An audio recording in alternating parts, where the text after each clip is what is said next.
Hello and welcome to Network Africa. I'm Joker Rogers. Here's what we have for you today. UN Chief Antonio Guterres is appalled by reports of large-scale violence in the Darfur region of Sudan. His spokesperson, Stefan Dujarric, relays Mr. Guterres' call on all warring parties to stop fighting and commit to durable cessation of hostilities. Earlier, the UN's head of mission for Sudan, Volker Perthes, reported that the attacks appear to have been committed by Arab militia and the paramilitary rapid support forces. Meanwhile, Saudi Arabia has announced a plan to jointly lead a conference on the humanitarian response to the war in Sudan next week. Saudi Arabia and the US have been trying to mediate in the 8-week conflict between the army and the RSF.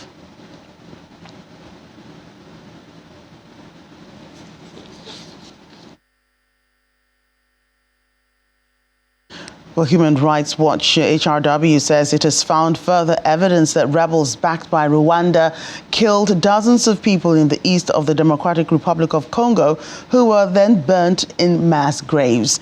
It says civilians and militia members who had been captured by the M23 rebel group were killed in the village of Kisheshwe between last November and April. Rwanda has denied backing the M23 rebels, who have in the past said that they were not behind the massacre. HRW has called on the Congolese government to get help from the UN and African Union to conduct proper exhumations, return remains to families, and hold those responsible to account for their crimes.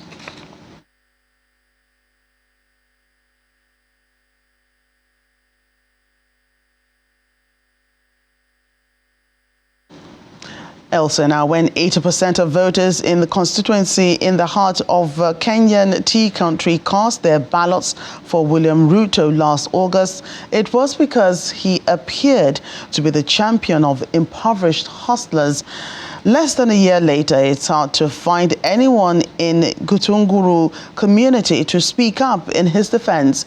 Prices for staple food items have continued to rise since Mr. Ruto's rise to power, and his erstwhile supporters are now disillusioned.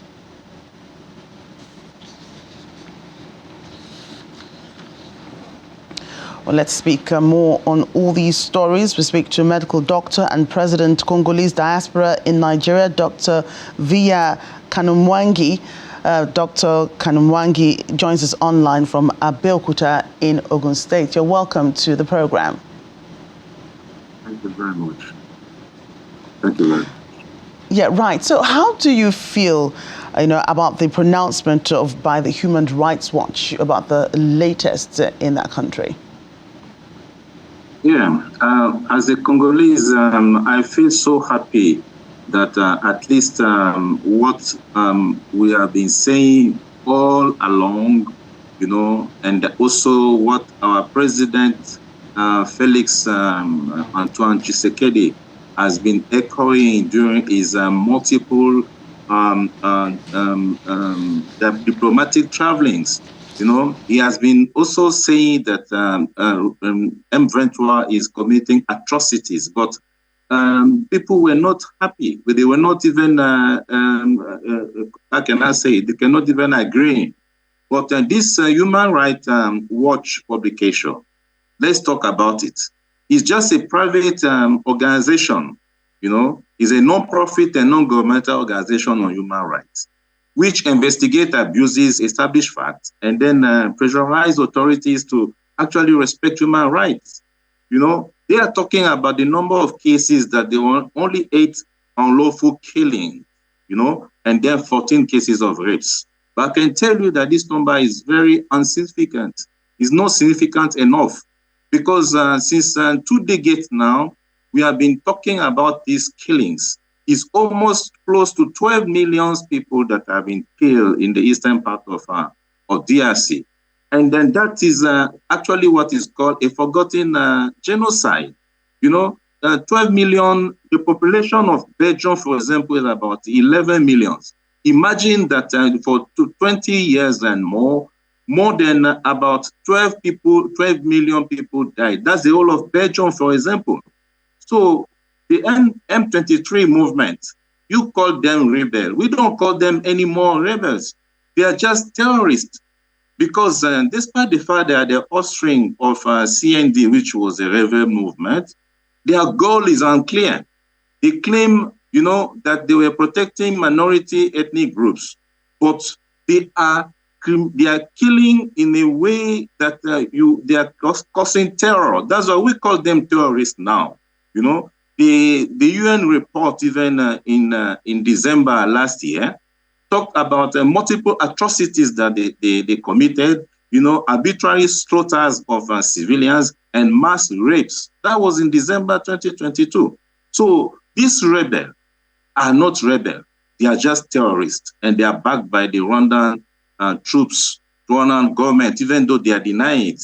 So I can tell you that this publication is just, a private organization. But what are the official organization doing, like United Security Council, like international community? What are they saying?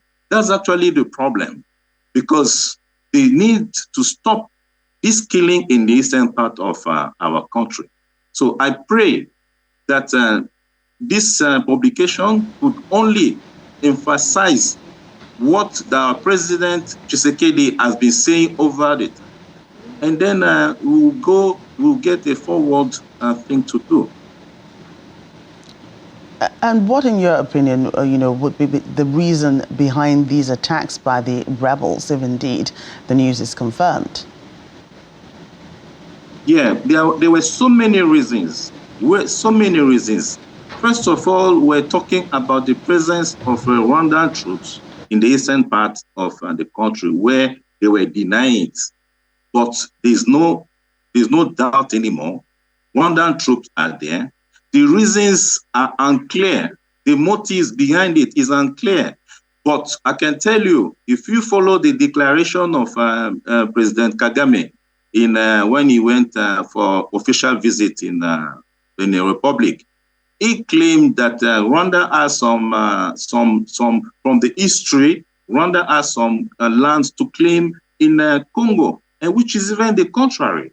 So many historians have said it, that is even Rwanda that has land to offer us, not we that we have lands to give to Rwanda. That is one. And number two, it is just based on the resources of the country. Everybody knows that is an economic war. It is what they are siphoning, what they are getting. Those killings, they will make sure that they kill people. While meanwhile, they are siphoning, they are getting gold, they are taking cobalt, they are taking all whatever we use now for electrical batteries, what we are using now for computers. That's what they are now collecting. And then to empower their countries. So it's very, very obvious that it's just economic war. It has nothing to do that ethnic group are fighting, or people before they were claiming that one, it is a problem between Congolese themselves.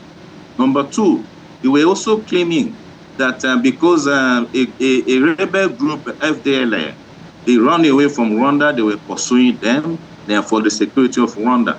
All those were just false, reasons. They were just going to wherever we have mineral resources. They established themselves, and then they siphon whatever they are siphoning for their economies. Right. Is this the same for, the area where the alleged massacre occurred, Kishishe, I believe? Tell us a bit about the area.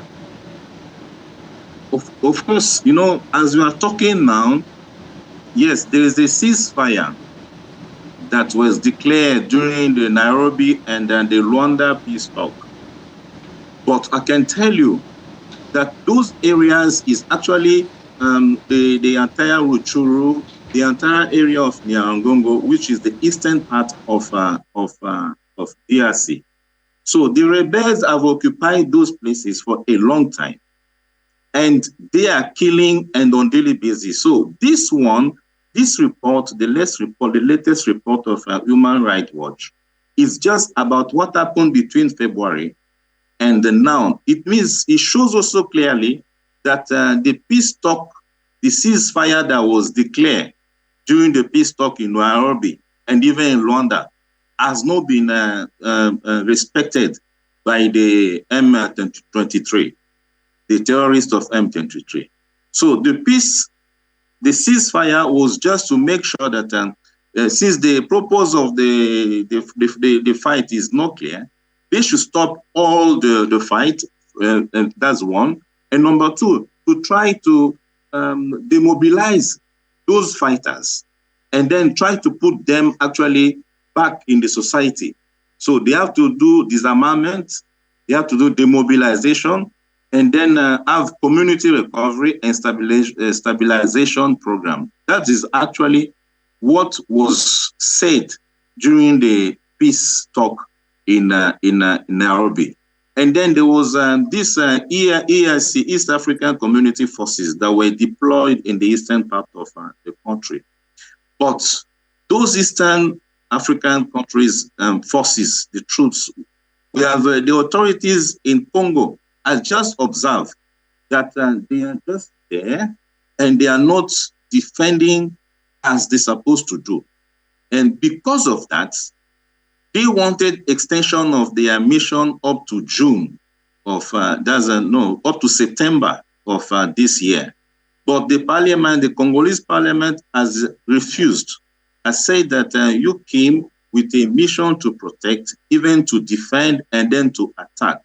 So presently, they are negotiating how those Eastern African community forces, how they can be redeployed back to their countries, and then to call back, the forces from SADC. SADC is the South African countries, the group, the regional group, to send their forces led by Angola and South Africa to come now to the eastern part of Nigeria to secure a mission that was already, disposed, the mission that was already established or is to be established, let me say it that way. So the mission is one, for the local group to adhere strictly to the ceasefire, one. Number two, those fighters, they should be disarmed. Number two, they should be demobilized. And number three, they should be redeployed into this community, and then they can have a stabilization program for them. Yes, you've ruled out so many. Sorry, you've ruled out so many things, that's required for, these problems to go away. The DRC itself has been asked to seek help from the UN, but let's take a look closer home to Africa itself. There's so many countries that are also in conflict that require help. We're taking a look at Sudan in question. Those that the ceasefires don't seem to hold there. Ethiopia, Mali, Congo, you name it. There's so many countries on the continent that require help. Do you think, that the African Union, which has been saying that it wants to have a local solution to the conflicts in Africa, do you think it has the capacity to deal with all these problems? Or do you believe, just like is happening in Sudan, other countries, the UN, Saudi Arabia, US, will have to come in to help, which means that we might not have a home solution after all? No, I believe somewhere, somehow, this 1960s way of ruling Africa or inflicting conflict inside Africa for the purpose of only getting their natural, that method has to stop. It is time for Africans to realize that if we cannot depend, we cannot wait to get solutions for those who are actually inflicting the same things we are talking about, to Africans. What is happening in Sudan? What is happening in Congo, especially in my country? I can tell you that the international community has something to say, has something to do. And if we wait for them to give us solution, they cannot. And the African unity hypocrisy, I could recall, you didn't say about it, but I can tell you, for example, when Gaddafi was killed, nobody, no president of Africa could even say this was wrong, this was right. And what is happening in Sudan, what is happening even in the eastern part of how many countries have put their hands up to now, point at Rwanda being the instrument that is used by the international community to destabilize the eastern part of Congo.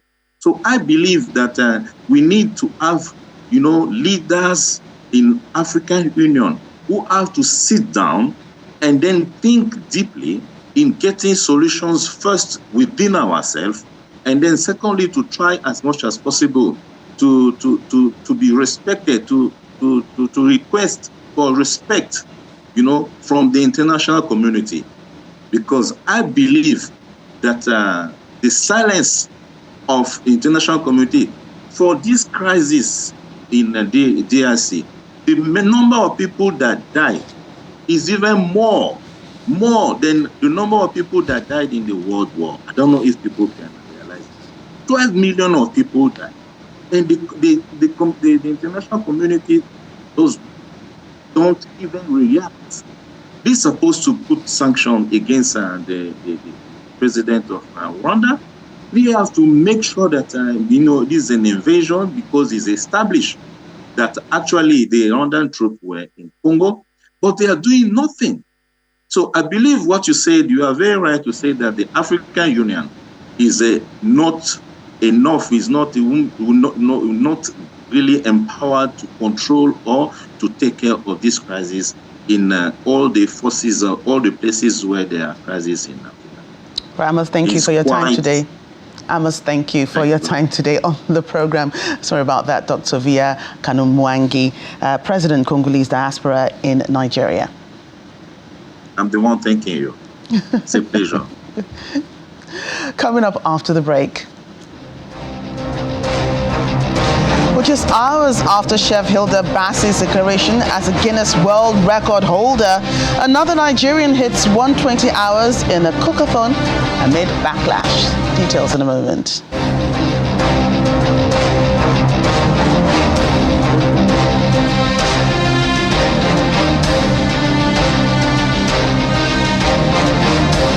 Welcome back to the program. Johannesburg is due to host a U.S.-Africa Trade Summit later this year, but a group of U.S. lawmakers says it should be moved, citing South Africa's deepening military relationship with Russia. The BRICS Summit, of which Russia is a member, is also built to hold in South Africa, which is reluctant to effect an arrest warrant put on Russia's President Vladimir Putin.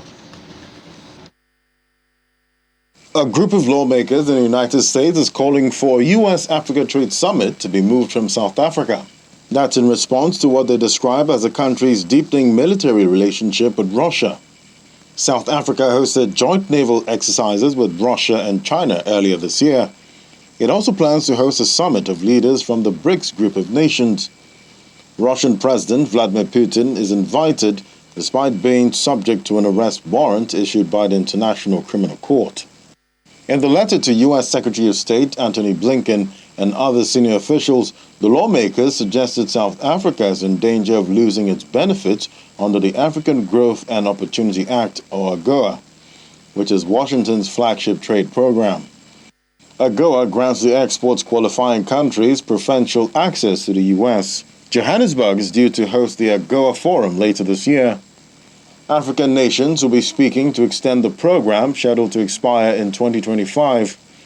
South Africa's exports to the U.S. under AGOA reached nearly $1 billion in the first 3 months of this year, making it the second biggest beneficiary after Nigeria.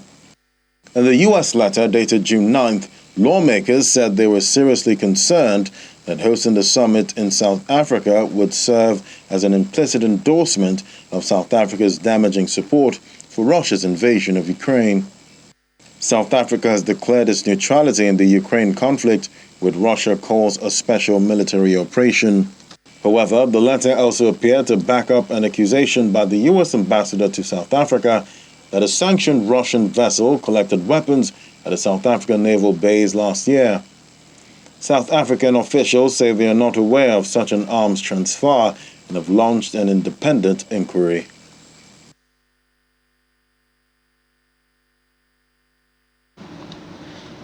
We can now bring you more detail on the political situation in Kenya when 80% of voters in the constituency in the heart of Kenya and tea country cast their ballots for President William Ruto last August. It was because he appeared to be the champion of impoverished hustlers. Less than a year later, it's hard to find anyone in Githunguri willing to speak up in his defense. Prices for staple food items have continued to rise since Mr. Ruto's rise to power, and his erstwhile supporters are disillusioned.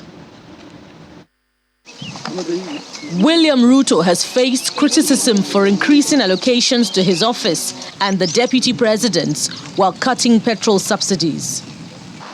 Now, a proposal to hike taxes on petrol and housing is fueling the strongest backlash yet and energizing an opposition whose demonstrations this year led to repeated clashes with police on the streets of the capital, Nairobi. The proposals contained in a draft law known as the Finance Bill will be considered by Parliament alongside the 2023-24 budget to be presented by the Finance Minister on Thursday. On Githunguri town's bustling streets, dozens of residents crowd around to voice their opposition. Jacqueline Wambui, a waitress, says she regrets casting her ballot for Ruto last August. Ruto's spokesperson did not respond to a request for comment. The president and his allies have defended the tax hikes, saying East Africa's economic powerhouse needs more revenue to avert a debt crisis and fund affordable housing projects. Costly infrastructure initiatives under Ruto's predecessor, Uhuru Kenyatta, drove total debt to 67% of GDP, and repayments now consume nearly half of all revenues. At the same time, Ruto says he has kept his commitment to helping the poor, pointing to initiatives like the distribution of fertilizer to millions of farmers and a microloans program called the Hustler Fund. Arguments which have found little sympathy among people reeling from rising prices, including a nearly 30% increase in the cost of maize flour since Ruto's election due to poor harvests, the war in Ukraine, and a weakening domestic currency. It can actually end up creating a lower demand. By lower demand, then it means that we then end up degrowing as an economy. So there is always that sweet spot beyond which, if you tax the economy and the businesses and the consumers, then the demand is going to go down.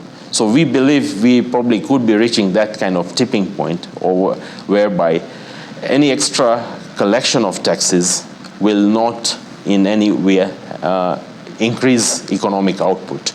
The bill is generally expected to pass in Parliament, where Ruto's allies have a majority. But it has provided fodder for an opposition that has seized on its unpopularity. The main opposition coalition, led by Raila Odinga, who lost out to Ruto in last year's election, has said it plans to organize more protests if the bill is passed.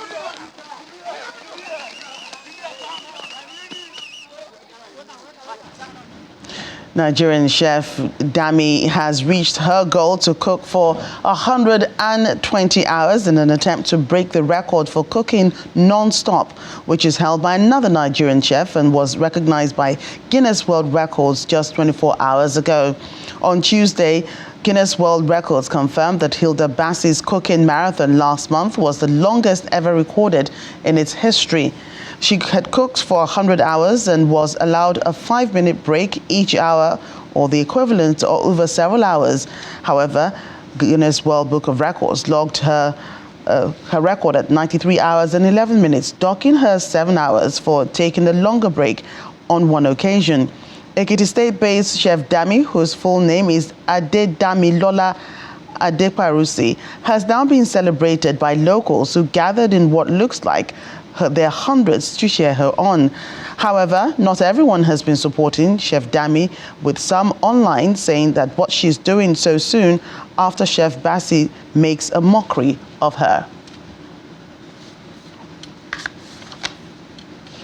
Well, the U.S. music industry's top honors will now include a new category solely for African performers. This reflects the explosion of the global appreciation for homegrown styles like Afrobeats and Amapiano. Best African Music Performance, as the new category is now known, was announced on Tuesday by the Grammys. It will be introduced at next year's ceremony along with two other new categories: Best Alternative Jazz Album and Best Pop Dance Recording. Well, that's it on the program today. Thank you for watching. I'm Joke Rogers.